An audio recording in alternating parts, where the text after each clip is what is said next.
আল্লাহু তাআলা কোরআনুল কারীমের মধ্যে বলেছে, লাকুম দীনুকুম ওয়ালিয়া দিন, তোমার ধর্ম তোমার কাছে, আমার ধর্ম আমার কাছে। আজকে সারা ভারতবর্ষ বলে না, সারা ইন্ডিয়া বলে না, সারা বাংলাদেশ বলে না, আজকে আমরা মুসলমান হিসাবে নিজেকে দাবি করি, আজকে আমরা নিজেকে মুসলমান হিসাবে নিজেকে পরিচয় দিই। আজকে যেই করি হোক না কেন, আমাদের নরেন্দ্র মোদী বাবু এমন একটা চক্রান্ত চালাচ্ছে বিভিন্ন জায়গাতে যে যেই করি হোক না কেন ভারতবর্ষের মুসলমানেরাকে, ভারতবর্ষের মুসলিমেরাকে এখান থেকে যদি আমরা বিতাড়িত করে তাড়িয়ে দিতে পারি, তাহলে এই দেশটা হবে হিন্দুস্তান, আর এই দেশটাতে আমরাই রাজত্ব করব। এই দেশে মুসলমানেরা কোনোদিন রাজত্ব করতে পারবে না। তার কৌশল হচ্ছে এটাই। জ্বলন্ত প্রমাণ আপনারা জানেন যে আমাদের বাপদাদা, আমাদের পূর্বপুরুষ থেকে আমাদের একটা ভারতবর্ষের মাটিতে ঐতিহ্যবাহী মসজিদ ছিল। সেই মসজিদটার নাম জানেন আপনারা? বাবরি মসজিদ। আমাদের কাছ থেকে সেই বাবরি মসজিদ ছিনিয়ে নিয়েছে, আমরা কিছুই বলিনি। অতএব আমরা ভারতকে চালিয়েছি 850 বছর। আমরা কোনোদিন 850 বছরে কোনোদিন আমরা কোনো জায়গাতে মন্দির ভাঙিনি। আর তুমি 12 থেকে 13 বছরের প্রধানমন্ত্রী হয়ে আমাদের ঐতিহ্যবাহী মসজিদে হাত দিয়ে দিয়েছো। আল্লাহু তাআলা, তুমি অপেক্ষা করো, আল্লাহু তাআলা এমন একটা তোমাকে ধাক্কা দিবে, সেই ধাক্কাতে তুমি সহ্য করতে পারবে না। আপনাদের বাংলাদেশের যেমন ওই মামুর বেটি যেমন দিল্লির মাটিতে যেমন পড়ে আছে, ওই মামুর বেটাও ঢাকার মাটিতে এসে পড়বে। কথা ঠিক কিনা একটু জোরে বলুন।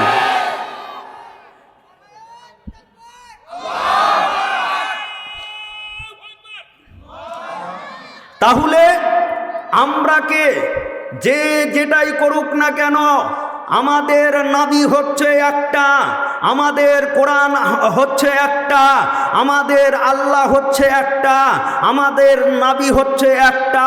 সে আহলে হাদিসই হোক না কেন, সে দেওবন্দি হোক না কেন, সে ফুরফুরাই হোক না কেন, সে ব্রেলি হোক না কেন, সে সারসিনাই হোক না কেন, আমরা যেহেতু মুসলিম, আমরাকে খুব দ্রুতই ঐক্যর মধ্যে আসতে হবে। কথা ঠিক কিনা একটু জোরে বলুন। ঐক্যর মধ্যে যদি আমিও আপনি যদি না আসেন, ঐক্যর মধ্যে আমিও আপনি যদি এই পৃথিবীর মাটিতে না আসতে পারি, ওই গায়ের মুসলিমেরা, ওই মুশরিকের দলেরা, ওই কাফেরের দলেরা রাস্তা ঘাটে, মাঠে, বাজারে, যেই কোনো জায়গাতে মুসলমানেরাকে ধোলাই করবে। কথা ঠিক কিনা একটু জোরে বলুন। ভাই আমার, বন্ধু আমার, এবার আমি আমার বক্তব্যের দিকে যাই। আমি যতক্ষণ থাকব, আপনারা কে কে থাকবেন না দুটি হাত তুলে আল্লাহু তাআলাকে দেখান।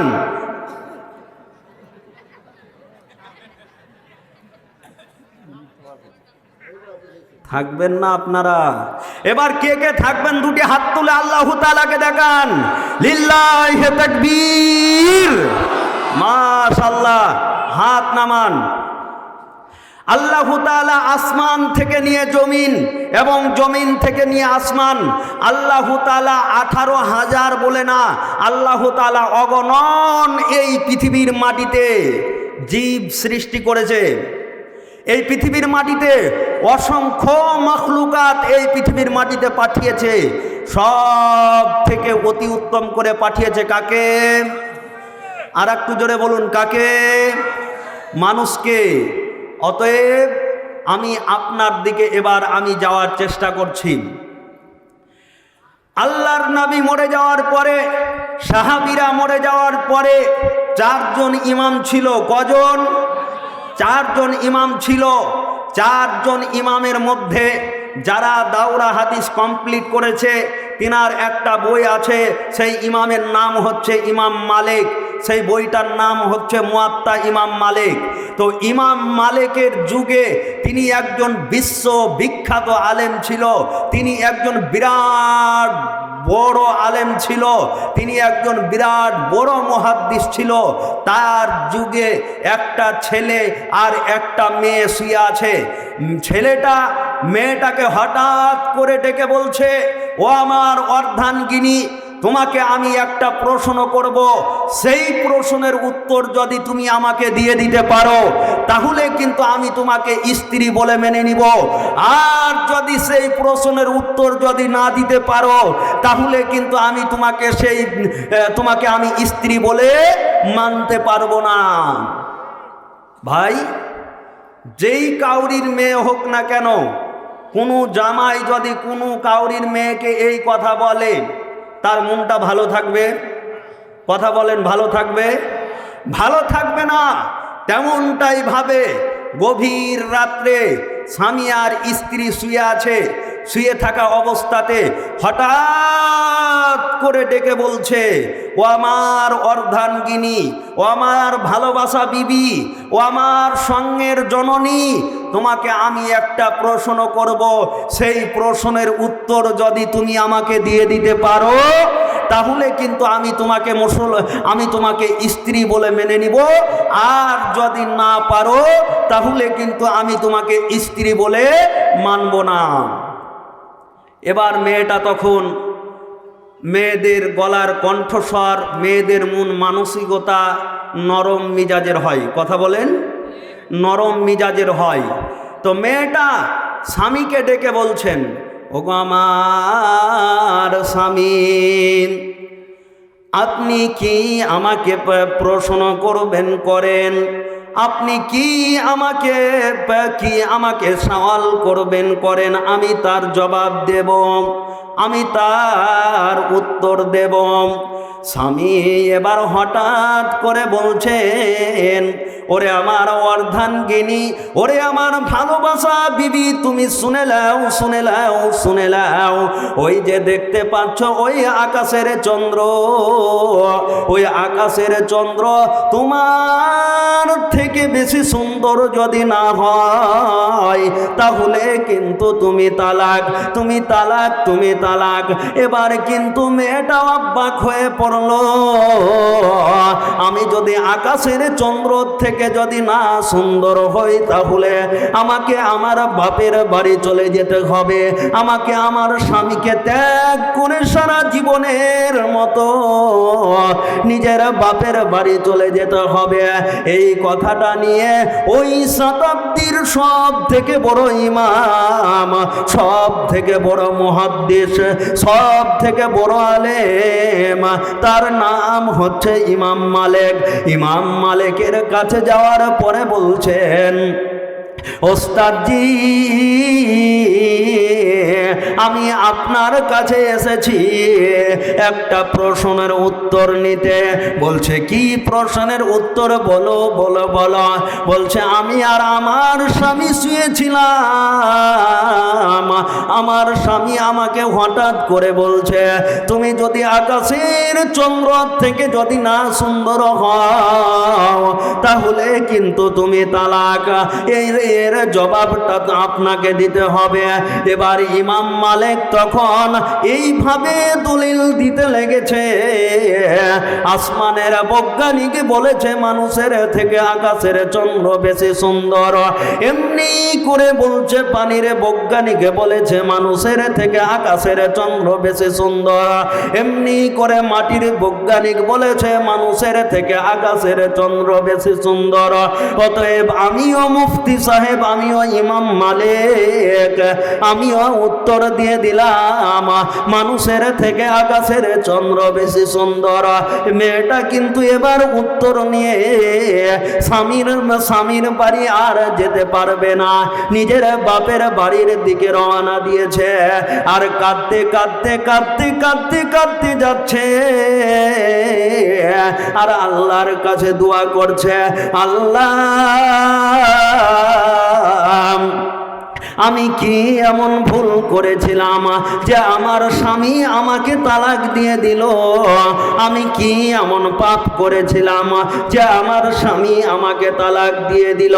কি এমন একটা গুনাহ করেছিলাম যে আমার স্বামী আমাকে তালাক দিয়ে দিল? মেয়েটা এমন করে কাঁদতে কাঁদতে কাঁদতে নিজের বাপের বাড়ির দিকে চলে যাচ্ছে। এবার রাস্তার উপরে কি হলো? এবার রাস্তার উপরে ইমাম মালিকের ছাত্রর সঙ্গে দেখা হয়ে গেল। ইমাম মালিকের ছাত্র তখন বলছে, না ওরে বোন, তুমি এতটা রাত্রে যাচ্ছ কোথায় একটু বলো বলো। বলছে, আমি আর আমার স্বামী শুয়েছিলাম। আমার স্বামী আমাকে বলছে, না তুমি যদি আকাশের চন্দ্র থেকে যদি না সুন্দর হও তুমি তালাক। এই কথাটা আমি নিয়ে গিয়েছিলাম ইমাম মালিকের কাছে। ইমাম মালিক আমাকে উত্তর দিয়েছে, আসমানের বৈজ্ঞানিক বলেছে মানুষের থেকে আকাশের চন্দ্র বেশি সুন্দর। এমনি করে পানির বৈজ্ঞানিক বলেছে মানুষের থেকে আকাশের চন্দ্র বেশি সুন্দর। অতএব আমি তালাক হয়ে গিয়েছি, আমি তালাক হয়ে গিয়েছি। তখন ইমাম মালিকের ছাত্র তখন ওই মেয়েটাকে বলছে, না ওরে বোন, তুমি তালাক হওনি, তালাক হওনি, তালাক হওনি, তুমি ফিরে চলো, ইমাম মালিকের কাছে চলো। ওই মেয়েটাকে সঙ্গে করে নিয়ে চলে গেল ইমাম মালিকের কাছে। এবার ইমাম মালিকের কাছে নিয়ে যাওয়ার পরে ছাত্র এবার ওস্তাদকে বলছে, ওস্তাদজি আপনি নাকি এই মেয়েটাকে বলেছেন মানুষের থেকে আকাশের চন্দ্র বেশি সুন্দর? বলছে, হ্যাঁ আমি বলেছি। বলছে, এর দলিল কি, এর প্রমাণ কি, একটু আমাকে দলিল দেন। ওই ইমাম মালিক তখন বলছে, আসমানের বৈজ্ঞানিক বলেছে মানুষের থেকে আকাশের চন্দ্র বেশি সুন্দর, পানির বৈজ্ঞানিক বলেছে মানুষের থেকে আকাশের চন্দ্র বেশি সুন্দর, এমনি করে মাটির বৈজ্ঞানিক বলেছে মানুষের থেকে আকাশের চন্দ্র বেশি সুন্দর। অতএব আমিও বলে দিলাম মানুষের থেকে আকাশের চন্দ্র বেশি সুন্দর। তখন ইমাম মালিকের ছাত্র তখন বলছেন, ওস্তাদজি আজ থেকে সারা 1400 বছর পূর্বে কোরআনুল কারীমের ভিতরে আল্লাহ তাআলা লিপিবদ্ধ করে দিয়েছেন, লাকাদ খালাকুনাল ইনসানা ফি আহসানি তাকবীম। আল্লাহ তাআলা আসমান থেকে নিয়ে জমিন থেকে নিয়ে আসমান, আল্লাহ তাআলা যত যা কিছু সৃষ্টি করেছেন সব থেকে অতি উত্তম করে সৃষ্টি করেছেন। এই মানুষকে সব থেকে সুন্দর করে সৃষ্টি করেছেন এই আদম সন্তানকে।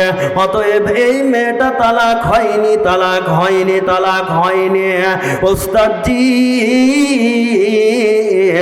আপনি আপনার ফতোয়া ফিরিয়ে নেন, আপনি আপনার ফতোয়া নিজের কাছেই রাখেন, এইভাবে আর কোনদিন আপনি ফতোয়া দেবেন না। ইমাম মালিক তখন ওই মেয়েটাকে বলছেন, ওরে বেটি তুমি তালাক হওনি, তুমি তালাক হওনি, তুমি তোমার নিজের স্বামীর কাছে চলে যাও, তুমি তোমার নিজের জননীর কাছে চলে যাও, আর তাকে গর্ব করে বলবে আকাশের চন্দ্র থেকে মানুষকে আল্লাহ তাআলা এই পৃথিবীর মাটিতে সব থেকে অতি উত্তম করে সৃষ্টি করেছেন। লিল্লাহি তাকবীর। আজকে আমরা মানুষ, এই পৃথিবীর মাটিতে আল্লাহ তাআলা আমরাকে দিয়েছে। ঘুষ খাই কে? না তো এই মুসলমানের বাচ্চা। হারাম খাই কে? না তো এই মুসলমানের বাচ্চা। নারী ধর্ষণ কে করে? না তো এই মুসলমানের বাচ্চা। সুদ খাই কে? না তো এই মুসলমানের বাচ্চা। লম্পটি করে কে? না তো এই মুসলমানের বাচ্চা। কথা ঠিক কিনা একটু জোরে বলুন। আজকে যারা কোরআনকে মেনে নিবে না, যারা নবী মুহাম্মদ সাল্লাল্লাহু আলাইহি ওয়াসাল্লামকে মেনে চলবে না, তাদের থাকার জায়গা হবে জাহান্নামে। জাহান্নামে, কথা ঠিক কিনা একটু জোরে বলুন। কারণ যারা এই পৃথিবীর মাটিতে কোরআনের বিপক্ষে কথা বলেছে তারাকে এই দেশ থেকে মামুর বাড়ি দিল্লিতে যেয়ে পড়তে হয়েছে, কথা ঠিক কিনা একটু জোরে বলুন। আপনারই দেশেরই প্রধান কি গো বুবু, বুবু আসবে 20 তারিখ, ধৈর্য ধরেন। আমিও বলছি বুবু ভুল টুল করে আমাকে ফোন একবার লাগিয়ে দাও, তোমাকে আমি ব্যাগে করে নিয়ে চলে যাব বাংলাদেশ। ও বলছে না রে মরা, তোকে নিয়ে যাব না, তোর সঙ্গে যাব না, নাহলে তুই বিজেপিকে ধরিয়ে দিবি, আমার লাইফটাই বরবাদ করে দেবে। হ্যাঁ, তো ভাই আপনারা আমার ভাষা বুঝতে পারছেন? কে কে পারেন না একটু হাত তুলে দেখান তো। পারছেন সবাই? সবাই সবাই চলবে চলবে চলবে, বক্তব্য চলবে। লিল্লাহে তাকবীর, মাশাআল্লাহ। হলো না? মোদি আর বুবু শুনতে পাবে এটুকু আওয়াজ দিয়ে। দিল্লি এখানে আছে 1200 কিলোমিটার, মালদা থেকে 1200 কিলোমিটার দিল্লি, আর মালদা থেকে চাপাই, মেন চাপাই শহর হচ্ছে 77 কিলোমিটার, মানে এটুকা হচ্ছে আপনার 60 কিলোমিটার মালদা থেকে। 30 কিলোমিটার মালদা থেকে। অতএব এখান থেকে দিল্লি পৌঁছাতে গেলে তাগত লাগবে, লাগবে কি লাগবে না? তাহলে রেডি আপনারা? রেডি রেডি রেডি, কথা বলেন রেডি? লিল্লাহে তাকবীর, মাশাআল্লাহ। তাহলে আল্লাহ তাআলা যারা এই পৃথিবীর মাটিতে কোরআনের বিপক্ষে দাঁড়িয়েছিল, যারা এই পৃথিবীর মাটিতে কোরআনকে ব্যঙ্গ করে চলেছিল, তারা এই পৃথিবীর মাটিতে রিহাই পায়নি। তারা এই পৃথিবীর মাটিতে রিহাই পায়নি। বলছে ফোনে ফোনে বলছে যে আমি খুব দ্রুতই চলে আসবো, তোমরা ধৈর্য ধরো। আমি খুব তাড়াতাড়ি করে চলে আসবো, তোমরা ধৈর্য ধরো। মামুর বেটি আইনা তুই খালি, তারপরে দেখছি। আরে আমাদের দিল্লি ভারতবর্ষের মাটিতে যারা যারা মুসলিম এমপি, তাকে নিয়ে এখন মন্তব্য চালু হয়ে গিয়েছে। জোরে বলুন সুবহানাল্লাহ, আর একটু জোরে বলুন সুবহানাল্লাহ। ভারতবর্ষের আসাদুদ্দিন ওয়াসি নাম শুনেছেন? বাঘের বাচ্চা। যেদিন পার্লামেন্টে ঢুকে যায় মোদি বাবুর ভূমিকম্প শুরু হয়ে যায়। কথা বলেন, ভূমিকম্প শুরু হয়ে যায়। আসাদুদ্দিন ওয়াসি গত পরশুদিন গিয়েছিল, যাওয়ার পরে এইভাবে বলেছে কোরআনকে বুকে নিয়ে যে আমরা অবৈধ জিনিসকে, যার ভিসা নাই, পাসপোর্ট নাই, বাংলাদেশ সীমান্ত পার করে, পশ্চিম বাংলা পার করে, আসাম পার করে, ত্রিপুরা পার করে দিল্লি কিভাবে মামুর বেটি এসে বসে আছে। মোদিকে একেবারে ধুনে দিয়েছে, খুব দ্রুত যেখানকার মাল সেখানেই চালান পাঠিয়ে দিবে। ধৈর্য ধরো মুসলমান, তুমি সাবধান হও, না হলে তোমার থাকার জায়গা হবে জাহান্নাম। মুসলমানকে হতে হবে হযরতে উমারের মতো, মুসলমানকে হতে হবে হযরতে আবু বকরের মতো, মুসলমানকে হতে হবে হযরতে আলীর মতো, মুসলমানকে হতে হবে হযরতে উসমানের মতো। যেখান দিয়ে মুসলমান যাবে বাঘের গর্জনে যাবে। মুসলমান কোনদিন অন্যায়ের আগাদিকে মাথা নত করতে পারে না। আপনাদের বাংলাদেশের একজন আল্লাহর ওলি, তার জ্বলন্ত প্রমাণ আল্লামা সাঈদী সাহেব। কথা ঠিক কিনা একটু জোরে বলুন।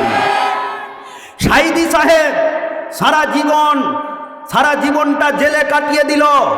তার স্ত্রী থেকে বঞ্চিত ছিল, তার বড় বেটা থেকে বঞ্চিত ছিল, তার মেজ বেটা থেকে বঞ্চিত ছিল। তাকে দেখতে যেয়ে তার নিজের বেটা একটা শহীদ হয়ে দুনিয়া ত্যাগ করে চলে গিয়েছে। কথা ঠিক কিনা?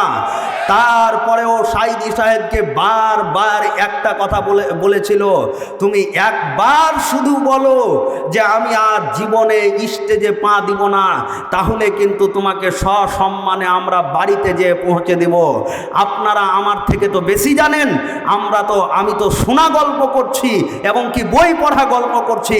আপনারা তো তার দেশের মানুষ, আপনাদের গর্ব হওয়া উচিত ছিল। সাঈদী চলে যাওয়া মানে গোটা বাংলাদেশ মরে যাওয়া, সাঈদী দুনিয়া ত্যাগ করা মানে গোটা বাংলাদেশ মরে যাওয়া। সাঈদী সাহেব সেই দিন উঁচু কণ্ঠেই বলেছিল, আমি একজন কোরআনের প্রেমিক, আমি একজন আল্লাহর সৈনিক, আমি কোনোদিন বাতিলের আগাদিকে কখনোই মাথা নত করব না, করব না, করব না, করব না। কথা ঠিক কিনা একটু জোরে বলুন। যারা বাতিলের আগাদিকে কখনোই মাথা নত করে না, তারা এই পৃথিবী যেই দিনই ত্যাগ করবে সেই দিনই আল্লাহ তাআলা তাদের থাকার জায়গা জান্নাতে করে দেয়। একবার জোরের সাথে বলুন সুবহানাল্লাহ, আর একটু জোরের সাথে বলুন সুবহানাল্লাহ। সাইদির একটাই অপরাধ ছিল, বিভিন্ন জায়গাতে কোরআনের হক কথাগুলা তুলে ধরাটাই তার অপরাধ। ডক্টর জাকির নায়েকের একটাই অপরাধ, ডক্টর জাকির নায়েককে আপনারা চিনেন? হাত তুলে দেখান, আপনারা ডক্টর জাকির নায়েককে চিনেন? ডক্টর, হাত নিচে নামান। ডক্টর জাকির নায়েকের একটাই অপরাধ যে হিন্দুস্থানের মাটিতে যেই কোনো সভাতে যাক না কেন 100-150 করে গায়ের মুসলমান হতে শুরু করে দিয়েছিল। একটু জোরের সাথে বলুন সুবহানাল্লাহ। ডক্টর জাকির নায়েককে বাড়ি নিয়ে নিল, ডক্টর জাকির নায়েকের মিশনকে বন্ধ করে দিল, ডক্টর জাকির নায়েকের দেশ ত্যাগ করে মালয়েশিয়া পাঠিয়ে দিল। তারপরে ওই মামুর বেটা অমিত শাহ, যার নরেন্দ্র মোদীর ডান হাত, তার নাম হচ্ছে অমিত শাহ, সেই ডক্টর জাকির নায়েকের কাছে মালয়েশিয়াতে চিঠি করেছিল যে ডক্টর জাকির নায়েক, আপনাকে আমরা ভারতবর্ষের মাটিতে ফিরিয়ে নিয়ে আসতে চাই, তবে আমরা যেটা বলবো সেটা আপনাকে মেনে নিতে হবে, তাহলে যে আমরা আপনাকে ফিরিয়ে নিয়ে আসবো, নচেত ফিরিয়ে নিয়ে আসবো না। চিঠিতে লিখেছিল কি ডক্টর জাকির নায়েকের কাছে? ডক্টর জাকির নায়েকের কাছে লিখেছিল যে আপনি শুধুমাত্র কাশ্মীর, আপনারা নাম শুনেছেন কাশ্মীর? জোরে বলেন, কাশ্মীর নাম শুনেছেন? কাশ্মীরের মুসলমান, আপনি কাশ্মীরে যেই কোনো প্রোগ্রামে যান না কেন, আপনি যে বলবেন যে আমাদের শ্রী নরেন্দ্র মোদী যা করেন মুসলমানদের জন্যে, মুসলমানের ভালোর জন্যই করেন, আপনি এই কথাটা শুধুমাত্র বলবেন। তখন ডক্টর জাকির নায়েক বলেছিল যে আমি বেঈমানদের আগাদিকে কখনোই মাথা নত করতে পারি না, আর আমি যতদিন বাঁচব ততদিন আমি বেঈমানের আগাদিকে কখনোই মাথা নত করব না। ডক্টর জাকির নায়েক যদি ভারতবর্ষের মাটিতে 2025 সাল পর্যন্ত থাকতো, ভারতবর্ষের মাটিতে 1,40,00,000 মানুষ, তার মধ্যে অধিকাংশই 40 লাখ বাদ দিয়ে 100 কোটি মুসলমান হয়ে যেত। কথা ঠিক কিনা একটু জোরে বলুন। তাদের ভয় ঢুকে গিয়েছিল, না জানি দিল্লি পার্লামেন্ট যদি একবার মুসলমানদের হাতে চলে যায় তাহলে হয়তোবা আমাদের ওপরে অন্যায় অত্যাচার চালাতে লাগবে। যেই করেই হোক না কেন ডক্টর জাকির নায়েককে এই জায়গা থেকে তাড়াতে হবে। ডক্টর জাকির নায়েক পরিশেষে কাঁদতে কাঁদতে কাঁদতে নিজের দেশ ত্যাগ করতে তাকে বাধ্য হয়েছিল। ভাই, নিজের দেশের ওপরে সবারই মায়া আছে, নিজের দেশের ওপরে সবারই মহব্বত আছে। কথা ঠিক কিনা একটু জোরে বলুন। ডক্টর জাকির নায়েক যদি বলে দিত যে আমি যেই কোনো ভারতবর্ষে যেই কোনো একটা স্টেজে বলে দিব যে আমাদের মাননীয় প্রধানমন্ত্রী যা করছে আমাদের ভালোর জন্যই করছে, তাহলে কিন্তু ডক্টর জাকির নায়েককে ভারতবর্ষের মাটিতে আবার নিয়ে চলে আসতো। ডক্টর জাকির নায়েকের একটাই অপরাধ, ডক্টর মিজানুর রহমান আজহারির একটাই অপরাধ ছিল, আল্লামা দেলোয়ার হোসেন সাঈদীর একটাই অপরাধ যে কোরআনের কথাগুলা বিভিন্ন জায়গাতে পৌঁছে দেওয়া। কথা ঠিক কিনা একটু জোরে বলুন। কথা ঠিক কিনা আর একটু জোরে বলুন। মুসলমান যেই কোনো জায়গাতে যাক না কেন মুসলমানের পরিচয় থাকবে সুন্নতি টুপি, মুসলমানের পরিচয় থাকবে সুন্নতি দাড়ি, মুসলমান লম্বা জুব্বা পরে থাকবে, মুসলমান কোনদিন টাকনুর নিচে লুঙ্গি পরবে না। কথা ঠিক কিনা জোরে বলুন। হাজরাতে উমার যেই কোনো জায়গাতে গিয়েছিল, হাজরাতে উমার যেই রাস্তা দিয়ে যেত সেই রাস্তাতে শয়তান হাঁটতে ভয় পেত। আমরা তারই উত্তরসূরি এবং কি তাকে আমরা ফলো করে চলি। অতএব হাজরাতে উমারের মতো যতদিন বাঁচব ততদিন যেন আমরা ইসলামের পতাকা সারা জীবন মাথার উপরে নিয়ে থাকতে পারি। বলুন আল্লাহুম্মা আমিন। আর একটু জোরে বলুন আল্লাহুম্মা আমিন। ভাই আমার, বন্ধু আমার, আমি আপনাকে বলতে চাইছি, সারা পৃথিবীর মাটিতে মুসলমানদের ওপরে নাই অন্যায় অত্যাচার চালু হয়ে গিয়েছে। অতএব আপনাকে আমি বলে যেতে চাইছি, আপনাকে সাবধান হতে হবে, আপনাকে পরিবর্তনে আসতে হবে, তাহলে যে আপনি সাকসেসফুল হতে পারবেন। আর আপনি যদি পরিবর্তনের দিকে যদি না আসেন, তাহলে কিন্তু আপনি ইহকালেও মার খাবেন এবং কি পরকালেও মার খাবেন। কথা ঠিক কিনা একটু জোরে বলুন। গত 4 দিনকার একটা ঘটনা বলি আপনাদের সামনে। আমাদের অপরাধটা কি? আমরা কি অপরাধ করি? আমরা বিভিন্ন স্টেজে এবং কি মসজিদে মাদ্রাসায় কোরআনের হক কথাগুলো বলার কারণে আজকে আমরাকে জেলে ঢুকতে হয়। কথা ঠিক কিনা একটু জোরে বলুন। আজকে আমরাকে জঙ্গি বলে আখ্যায়িত করে। কথা ঠিক কিনা একটু জোরে বলুন। আজকে আমরা ডাকাত বলে আমরাকে আখ্যায়িত করে। কথা ঠিক কিনা একটু জোরে বলুন। গত 3 দিনকার খবর, দিল্লির মাটিতে একটা বড় জামে মসজিদে ওই মোদি সরকারের 5 আটা গোলামেরা, 5 আটা কুকুরেরা, 5 আটা সেনাবাহিনীরা রাত্রি 12টা 1টার সময় পেট্রোল ঢেরে একটা জুম্মা মসজিদের ভিতরে আগুন লাগিয়ে দিয়েছে। তারপরের দিন গোটা দিল্লির মুসলমানেরা রাজপথে নেমে গেল। আমরা এর হক বিচার চাই, আমরা এর হক বিচার চাই। আমাদের হাতিয়ার নাই, আমাদের প্রধানমন্ত্রী না, আমাদের সেনাবাহিনী না, আমাদের পুলিশ না, আমাদের একটাই যিনি আমরাকে সহযোগিতা করবে, তার নাম হচ্ছে আমার আল্লাহ। কথা ঠিক কিনা একটু জোরে বলুন।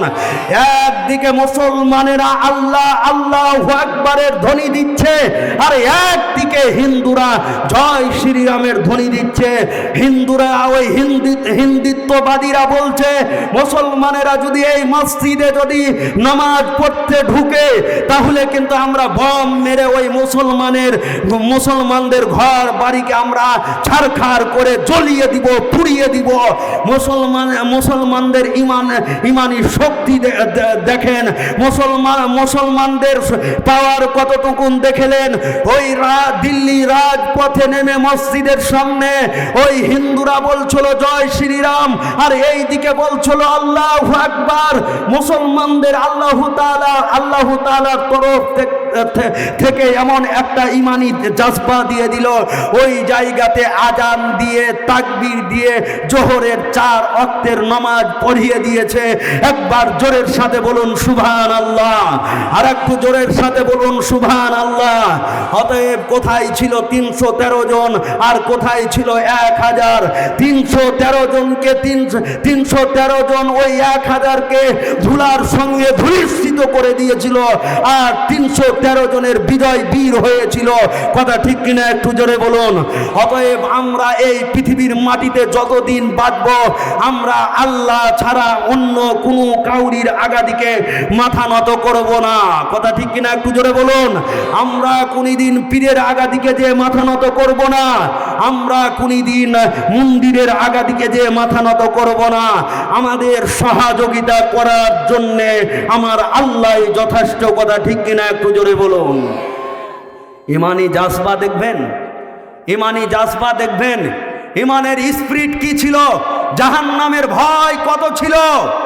আল্লাহর নবীর যুগে একজন মহিলা জেনা করে দিয়েছিল, ভুলবশত জেনা করে দিয়েছিল, এবং জেনা করে দেওয়ার পরে মেয়েটা বুঝতে পারলো যে আমি যদি এখনই মরে যাই, তাহলে আমাকে হয়তোবা কবরে যেতে হতে পারে, হয়তোবা আমাকে জাহান্নামে কবরে যাওয়ার পরে আমাকে জেনার কাতারে দাঁড় করাবে।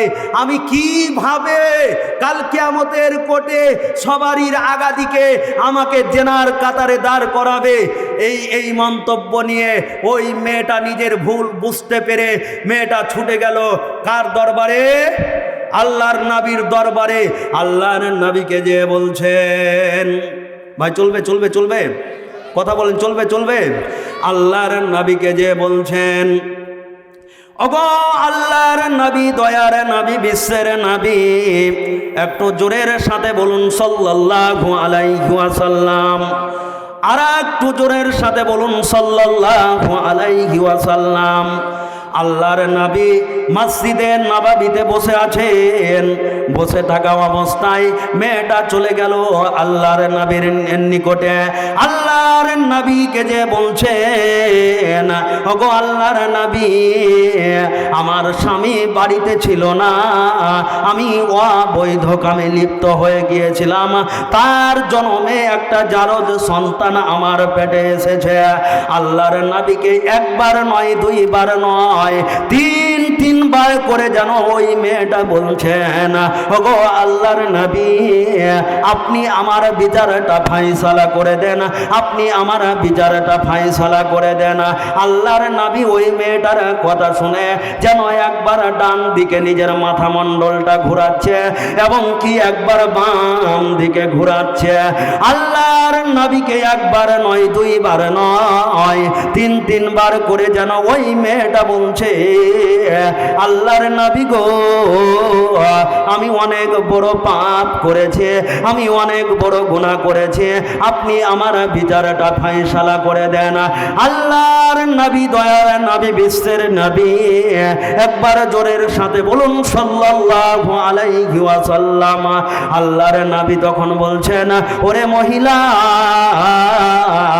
তুমি ভুল করেছো, কিন্তু তোমার পেটে যে এই নিষ্পাপ বাচ্চাটা রয়েছে, এই বাচ্চাটা কোনো ভুল করেনি, এই বাচ্চাটা কোনো অপরাধ করেনি। এই যে তুমি ফিরে চলে যাও, ফিরে চলে যাও, ফিরে চলে যাও, তুমি আল্লাহর কাছে কাঁদবে আর মাপ চাইবে। আল্লাহ, আমি যত গুনাহ করেছি তুমি আমাকে ক্ষমা করে দাও। আল্লাহ, আমি যত পাপ করেছি তুমি আমাকে ক্ষমা করে দাও। আল্লাহ, যত আমি গুনাহ করেছি তুমি আমাকে ক্ষমা করে দাও।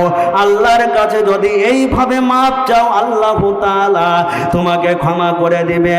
আল্লাহর নবী যেন বুঝিয়ে এইভাবে পাঠিয়ে দিলেন।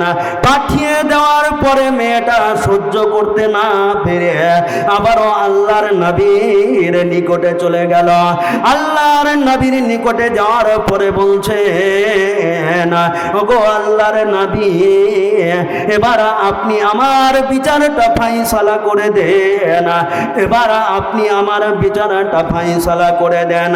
নবী আমার তখন বলছেন, ওরে মহিলা, শোনো শোনো, তুমি ভুল করেছো, কিন্তু তোমার এই পেটের বাচ্চাটা কোনো অপরাধ করেনি, কোনো ভুল করেনি, অতএব তুমি ফিরে চলে যাও, ফিরে চলে যাও। যেদিন তোমার বাচ্চাটা এই পৃথিবীর মাটিতে আসবে, সেদিন তোমার বাচ্চাটা এই পৃথিবীর মাটিতে হাঁটা শিখবে, সেই দিন তুমি আমার কাছে আসবে। আসার পরে আমি তোমার সেই দিন তোমার বিচারটা ফায়সালা করে দিব। মেয়েটা যেন আল্লাহর নবীর কথা শুনে চলে গেল।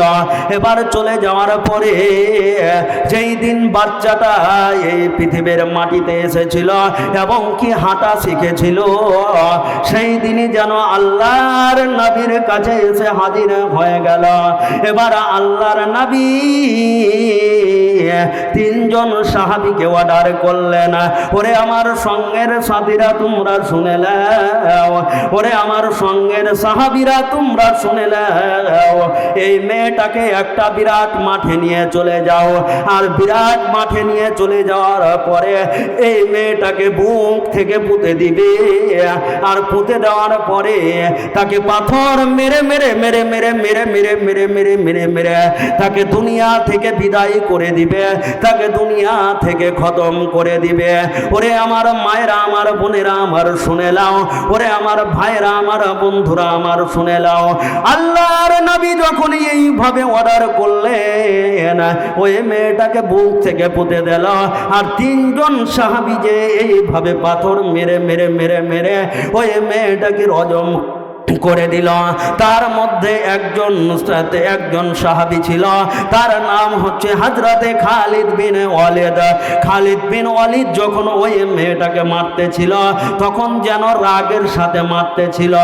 আর এত জোরে জোরে মারতেছিল আর গালি দিতেছিল, আর মারতে মারতে মারতে মারতে যেন কপালের এই জায়গাটা কেটে যেন খালিদ বিন ওয়ালিদের রক্ত, ওই মেয়েটার রক্তগুলা যেন জামা কাপড়ে লেগে নাপাক হয়ে গিয়েছিল।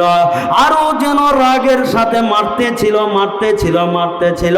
খালিদ বিন ওয়ালিদ যখন ওই মেয়েটাকে আরো এইভাবে মারতে মারতে যখন বলছিল, ওরে নাপাকনি মেয়ে, ওরে জেনাকার নেবালি মেয়ে, তোর নাপাক রক্ত আমার জামা কাপড়ে এসে লেগে জামা কাপড় নাপাক হয়ে গেল।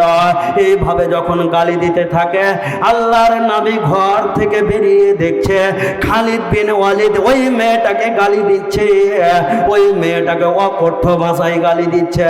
আল্লাহর নবী তখন বলছে, না ওরে আমার সঙ্গের সাথীরা তোমরা শুনে নাও, ওরে আমার সঙ্গের সাহাবীরা তোমরা শুনে নাও, শুনে নাও, এই মেয়েটাকে তোমরা মারিও না মারিও না মারিও না, এই মেয়েটাকে তোমরা আর গালি দিও না। এই মেয়েটা যখন এই পৃথিবীর মাটিতে বেঁচে ছিল, আল্লাহ তাআলার কাছে এমন করে প্রার্থনা করেছিল, আল্লাহ তাআলার কাছে এমন করে ক্ষমা চেয়েছিল, আল্লাহ তাআলা ওর तमाम পৃথিবীর গুনাহ মাফ করে দিয়েছিল। জোরের সাথে বলুন সুবহানাল্লাহ, আর একটু জোরের সাথে বলুন সুবহানাল্লাহ। তাহলে আল্লাহ তাআলা তুমি যতই বড় বড় ভুল করো না কেন, মাফ করনেওয়ালা কে? আর একটু জোরে বলুন, মাফ করনেওয়ালা কে? আল্লাহ। তুমি সারা জীবন বেঈমানাজি হয়ে ঘুরে বেড়াচ্ছ, সারা জীবন বেরোজাদার হয়ে ঘুরে বেড়াচ্ছ, বিপদের সময় যখন বিছানায় পড়ছো তখন আমাদের মালদা জেলার একটা ভাষা আছে যে কঁতরায়, কঁতরা বুঝেন? কঁতরা বলেন বলেন বলেন বলেন বলেন। কঁকায় মাগে মরে গেল, মাগে মরে গেল। হবে তোর কি হয়ে যাবে? বলছে জ্বর হয়ে গেছে হুজুর, জ্বর হয়ে গেছে, আল্লাহকে ডাক। হ্যাঁ, আল্লাহকে ডেকে ডেকে খাসতে গেছে, দিয়ে নমাজ পড়াই ছাড়তেছে। বলে কি বলে না? বলে কি বলে না? বলে। কিন্তু আল্লাহ তাআলা বলছে যে তুমি যতই বড় বড় পাপ করো না কেন, তুমি যতই বড় বড় গুনাহ করো না কেন, ক্ষমা করনেওয়ালা কে? আল্লাহ। মাফ করনেওয়ালা কে? আল্লাহ। শেখ সাদী রহমাতুল্লাহ আলাই একটা খুব দামি কথা বলছেন। শেখ সাদী রহমাতুল্লাহ আলাই বলছেন, পৃথিবীর মাটিতে তুমি যদি কোনো দুয়াই যদি না জানো, শুধুমাত্র মসজিদে যে শুধুমাত্র তুমি এই ভাষাটা বলবে, রব্বানা রব্বানা রব্বানা, আল্লাহু তাআলা তোমার তামাম পৃথিবীর গুনাহকে ক্ষমা করে দিবে। একটু জোরে বলুন সুবহানাল্লাহ, আর একটু জোরে বলুন সুবহানাল্লাহ। তাহলে আমরাকে ওইভাবে ডাকতে হবে যেইভাবে নবী করিম সাল্লাল্লাহু আলাইহি সাল্লাম ডেকেছিল, তার সাহাবীরা ডেকেছিল, সেইভাবে আমরাকে ডাকতে হবে। তাহলে যে আমরা এই পৃথিবীর মাটিতে সাকসেসফুল হতে পারবো, নচেত আমরা সাকসেসফুল হতে পারবো না। আজকে আপনাকে আমি বলতে চাইছি ভাই এবং বন্ধুরা, আজকে আমাদের মায়েরা, আজকে আমাদের বোনেরা বেহাইয়া হয়ে, বেপর্দা হয়ে, বেহাইয়া হয়ে যেই কোনো জায়গাতে ঘুরে বেড়াচ্ছে। কথা ঠিক কিনা? একটু জোরে বলুন। একটা মেয়ের কাছে 3টা করে মোবাইল থাকছে, একটা ছেলের কাছে 3টা করে মোবাইল থাকছে। রাত্রে ঘুমাইতে ঘুমাইতে একটা, আপনাদের এখানে আছে কিনা জানি না, আমাদের ভারতবর্ষের কথা বলছি, 8টায় খাওয়া দাওয়া করে ঘুমিয়ে যাচ্ছে, ঘুমায় না, ফুসফুস করে হেডফোন লাগিয়ে, হেডফোন বুঝেন, হেডফোন লাগিয়ে বলছে, জান কেমন আছো বলো। জান বুঝেন? জান জান। মেয়েটাকে বলছে, জান কেমন আছো বলো। এবার যখন ফজরের আজান দিচ্ছে, আসসালাতু খায়রুম মিনান নাওম, এই হুঁচলা, তখন কি বলছে জানেন? তোমাদের ওইদিকে আজান দিয়ে দিল? বলছে হ্যাঁ আজান দিয়ে দিল। নামাজ পড়বে না? হ্যাঁ নামাজ পড়ো। ও গোটা রাত এভাবে চোখ কচলাইতে কচলাইতে কচলাইতে ফজরের নামাজ পড়ে ফের আবার জানকে ফোন করতে লাগলো। শুনেন, আজ থেকে সারা 1400 বছর পূর্বে আমার নবী, আপনার নবী, সারা বিশ্বের নবী, একবার জোরের সাথে বলুন সাল্লাল্লাহু আলাইহি ওয়াসাল্লাম, আর একটু জোরের সাথে বলুন সাল্লাল্লাহু আলাইহি ওয়াসাল্লাম। নবী আমার বলে গিয়েছে, যারা অবিবাহিত অবস্থায় জেনা করবে তারাকে একটা গ্রামে সালিশ ডেকে, গ্রামে একটা বিচার ডেকে ছেলেটাকে 100 কোররা মারতে হবে, এবং কি মেয়েটাকে 100 কোররা মারতে হবে। আর ছেলেটাকে 1 বছরের জন্যে গ্রাম থেকে তাড়িয়ে দিতে হবে। এই বিচার কার? এই বিচার কার? আল্লাহর। করতে বাধ্য, আপনাকে এই বিচার করতে হবে। নবী করিম সাল্লাল্লাহু আলাইহি সাল্লাম আজ থেকে সারা 1400 বছর পূর্বে বলে গিয়েছে, যারা বিবাহিত অবস্থায় জেনা করবে তারা কোরআনের আইন হচ্ছে তাকে বুক থেকে পুঁতে দাও আর তাকে পাথর মেরে মেরে মেরে মেরে মেরে মেরে মেরে মেরে তাকে দুনিয়া থেকে বিদায় করে দাও। তার এই পৃথিবীর মাটিতে বেঁচে থাকার কোনো অধিকার নাই, অধিকার নাই। কত মুসলমানের ছেলে, কত মুসলমানের মেয়ে জেনার সঙ্গে যুক্ত হয়ে আছে, কথা ঠিক কিনা একটু জোরে বলুন। কত মুসলমানের ছেলেকে নিবেন নারী ধর্ষণের সঙ্গে যুক্ত হয়ে আছে, কথা ঠিক কিনা একটু জোরে বলুন।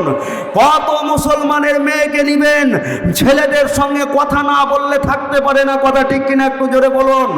অথচ আল্লাহ তাআলা আজ থেকে সারা 1400 বছর পূর্বে বলে গিয়েছেন, ওয়া কারুনা ফি বুয়ুতিকুন্না ওয়ালা তাবাররাজনা তাবাররুজাল জাহিলিয়াতিল উলা। নবী, তুমি ওই সব মেয়েদেরকে তুমি বলে দাও ঘরের নারী ঘরে থাকবে, তারা শয়তানি যুগের মেয়েদের মতো, তারা জাহিলিয়াতি যুগের মেয়েদের মতো, তারা বেশ্যা যুগের মেয়েদের মতো, তারা মাঠে বাজারে ঘাটে যেন না যায়। এ কথা কার? জোরে বলুন, এই কথা কার? আর একটু জোরে বলুন, এই কথা কার? আল্লাহর। এই কথা যদি আপনি যদি মুসলমান যদি হয়ে থাকেন, আজ কি আপনাকে এই কথা মেনে নিতে হবে। মেনে নেওয়ার নাম হচ্ছে ইসলাম, না মানার নাম ইসলাম না। মেনে নেওয়ার নাম হচ্ছে ইসলাম, না মানার নাম ইসলাম না। নবী করিম সাল্লাল্লাহু আলাইহি ওয়াসাল্লাম আজ থেকে সারা 1400 বছর পূর্বে বলে গিয়েছেন, মান তাসাব্বাহা বিকওমিন ফাহুয়া মিনহুম। এই পৃথিবীর মাটিতে যে যাকে অনুকরণ করে চলবে, যে যাকে ফলো করে চলবে, তাকে তার কাতারে দাঁড় করানো হবে। হাজারো যুবক ছেলে, হাজারো মুসলমানের ছেলে মেয়ে সাকিব খানকে ফলো করে চলে, কথা বলেন, জানে না বাপের নাম আর চুল কেটেছে তেরে নাম, কথা বলেন, কথা বলেন। আমাদের ভারতবর্ষের মাটিতে এখন ছিঁড়া প্যান উঠেছে, আপনাদের এখানে উঠেছে? উঠেছে, কথা বলেন, উঠেছে? ওরে সুবহানাল্লাহ, তাহলে তো খেলা হয়ে যাবে ভারত আর বাংলাদেশ, কথা বলেন। আমাদের ওখানে ছিঁড়া প্যান উঠেছে, আগা ছিঁড়া, পাছা ছিঁড়া, তার হাঁটুর নিচ ছিঁড়া, গোডাউনের জায়গাটাও ছিঁড়া। একটা ছেলেকে জিজ্ঞাসা করছি যে, হারে তুই কোথা থেকে মারপিট করে আসছিস যে তোর সব কিছু ছিঁড়া? মৌলভী সাহেব, আমার দোষ লয়, এটা কোম্পানির দোষ, আমি কি করব? তুই কি মুসলমান? বলছে হ্যাঁ আমি মুসলমান। বলছে তুমি মুসলমান হয়ে তোমার শরম লাগলো না?